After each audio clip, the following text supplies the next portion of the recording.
Bharatiya Janata party की सरकार का जिस तरीके का तानाशाही रवैया पूरे प्रदेश के अंदर चल रहा है, उसको लेकर लोगों में ज़बरदस्त चिंता, ज़बरदस्त नाराज़गी है।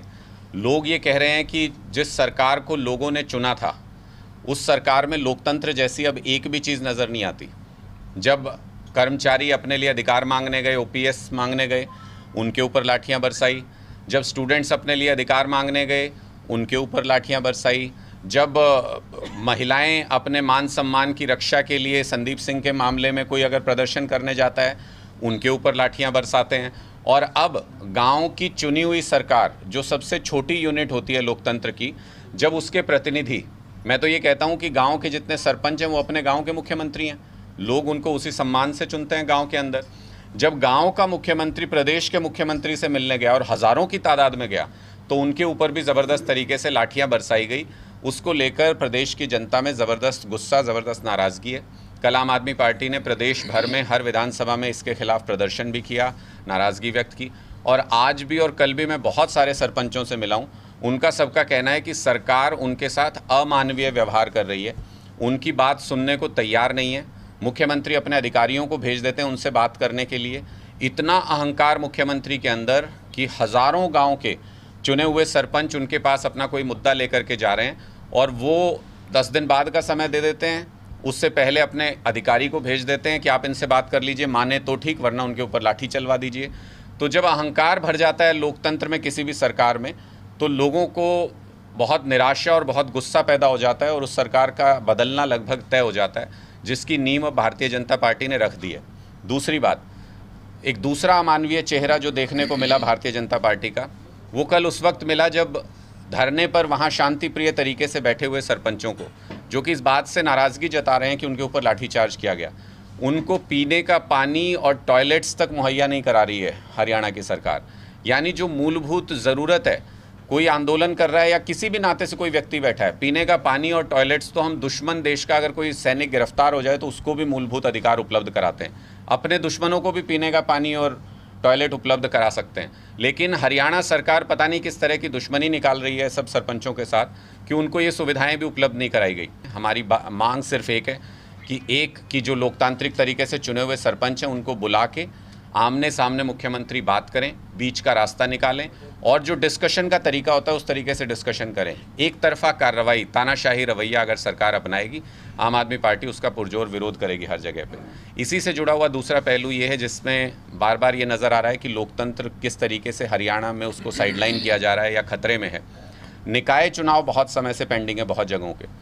जहाँ हम इस वक्त बैठे हुए हैं यहाँ की का भी अगर जिक्र करें, सिरसा का भी, तो मुझे लगता है 2021 से पेंडिंग है। बिल्कुल पेंडिंग। इसके अलावा कालांवाली का भी पेंडिंग है 2021 से।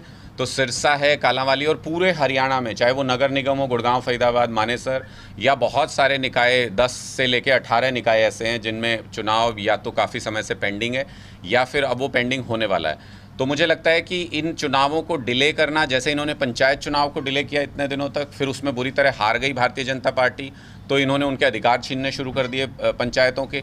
अब उसी तरीके से निकाय चुनाव में भी ये डिले कर रहे हैं क्योंकि इनको पता है कि इनकी हार सामने है। लेकिन लोकतंत्र का यही तकाजा है कि आप हार रहे हैं या जीत रहे हैं, उससे आप तय नहीं करते कि चुनाव करवाएंगे या नहीं करवाएंगे।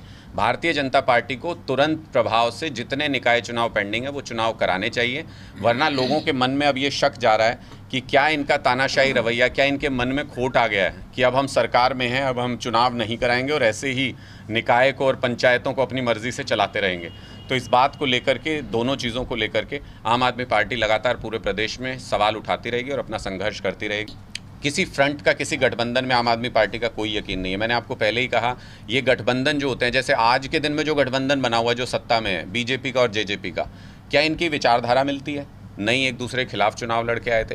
क्या इनका कोई इतिहास है एक दूसरे के साथ? नहीं, ये सब दोनों अलग अलग पार्टीज़ हैं, एक परिवार की पार्टी है, एक दूसरी पार्टी है। ये सिर्फ और सिर्फ मजबूरी का गठबंधन है। सिर्फ उसका एक उदाहरण दे के मैं आपको समझा सकता हूँ कि जैसे ये कहते हैं कि शराब घोटाले के लिए बीजेपी बोलती है कि शराब घोटाला हुआ है, ये बार बार शिक्षा की बात पता नहीं क्यों करते हैं। मैं बार बार ये कहता हूँ कि शराब घोटाले का मामला ही नहीं था। अगर ये शराब घोटाले का मामला होता और अगर सीबीआई और ईडी को शराब घोटाले की जांच करनी होती तो वो हरियाणा में करते ना। 24 घंटे ठेके खुलते हैं हरियाणा में, आप ले जाइए अपना कैमरा देख लीजिए, रात में भी खुलते हैं, दिन में भी। दिन में लीगल, रात में इलीगल, सारा पैसा जाता है ऊपर उप मुख्यमंत्री मंत्रीजियों के पास, और उसकी कोई जांच सीबीआई ने, ईडी ने नहीं की। इसका मतलब शराब का मामला नहीं था, शराब में इंटरेस्टेड नहीं है जांच करने में सीबीआई ईडी। सोनीपत में दर्जनों लोग मर गए जहरीली शराब पी के, तब सीबीआई ईडी नहीं आई। गुजरात के अंदर सैकड़ों लोग मर गए जहरीली शराब पी के, तब सीबीआई ईडी नहीं गई। इसका मतलब शराब घोटाले से रिलेटेड जांच करने में इंटरेस्ट नहीं है सीबीआई ईडी का, ये स्कूलों से संबंधित मामला था। इसलिए मैं कह रहा हूं कि आज भी जो सरकार बनी हुई है वो क्या मजबूरी की सरकार है। हरियाणा के अंदर खट्टर साहब और उप मुख्यमंत्री दुष्यंत चौटाला का क्या गठबंधन है? यही है ना कि आप पैसा कमाओ, हम आपको कमाने देंगे। खुली लूट का इन्होंने एक छूट दे रखी है खट्टर साहब ने, बदले में जनता जब कुछ भी मांगती है उनके ऊपर लाठियां बरसाते हैं। तो ऐसे मजबूरियों के गठबंधन में, ऐसे रिश्वतखोरी भ्रष्टाचार के गठबंधन में आम आदमी पार्टी यकीन नहीं करती।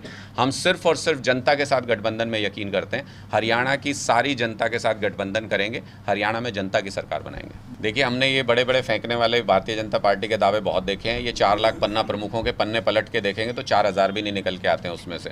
किसी किसी का नाम दे देते हैं, नंबर दे देते हैं। मैं तो बहुत पुराने समय से जानता हूँ। कांग्रेस की तो मेंबरशिप का आप भूल ही जाइए, उनको वो ऊपर के 3 नेताओं को अगर जोड़ के रख लें तो 3 लाख मेंबरशिप की बात करें। मुझे लगता है कि अभी तक हरियाणा के अंदर कोई भी पार्टी ज़मीन से जुड़ के काम नहीं कर रही है। हरियाणा में कोई भी पार्टी, अदरवाइज़ आप खुद बताइए मुझे, क्यों ओपीएस के लिए कर्मचारियों को जाना पड़ा चंडीगढ़, क्यों सरपंचों को चंडीगढ़ जाना पड़ा? इसका मतलब विपक्ष नदारद है, स्टूडेंट्स अपने लिए प्रोटेस्ट कर रहे हैं, महिलाएं अपने लिए कर रही हैं, सब अपने अपने लिए आवाज़ उठा रहे हैं। उसकी साफ वजह है कि विपक्ष नदारद है। भूपेंद्र हुड्डा जी का और खट्टर साहब की सेटिंग है एक दूसरे के साथ। पिछले 2 दिनों में मैं इंटरव्यू सुन रहा हूं तो उसमें मैंने खट्टर साहब के मुंह से सुना कि वो कह रहे हैं हुड्डा जी बहुत अच्छे आदमी हैं, हुड्डा जी कह रहे हैं खट्टर साहब बहुत अच्छे आदमी हैं। हुड्डा जी का एक वो बड़ा चल रहा है आजकल, वीडियो वायरल हो गया है वो। तो इन दोनों की सेटिंग है। मैं तो कहता हूँ कांग्रेस लीडरशिप हरियाणा के अंदर उस गुड्डे की तरह, जिसमें भारतीय जनता पार्टी चाबी भर देती है, जब तक वो चाबी चलती है गुड्डा फड़फड़ाता है, जब बीजेपी चाहती है वो चाबी ख़त्म हो जाती है तो गुड्डा शांत हो जाता है। आप खुद सोच के देखिए कि संदीप सिंह के मामले में जो आरोप लगाया हमारी एक बहन ने, जूनियर कोच ने, उस मामले में 1.5 महीने तक भूपेंद्र हुड्डा जी ने मुंह पे टेप लगा के रखा था, चुप्पी साध रखी थी। जो अपनी बहन बेटियों के मान सम्मान के लिए आवाज़ नहीं उठा सकते, वो लोगों के मुद्दों के लिए क्या लड़ेंगे? तो मुझे लगता है ये विपक्ष की तो, भूपेंद्र हुड्डा जी की और खट्टर साहब की तो सेटिंग चल रही है। इस सेटिंग को तोड़ेंगे, इस बार अच्छे से तोड़ेंगे।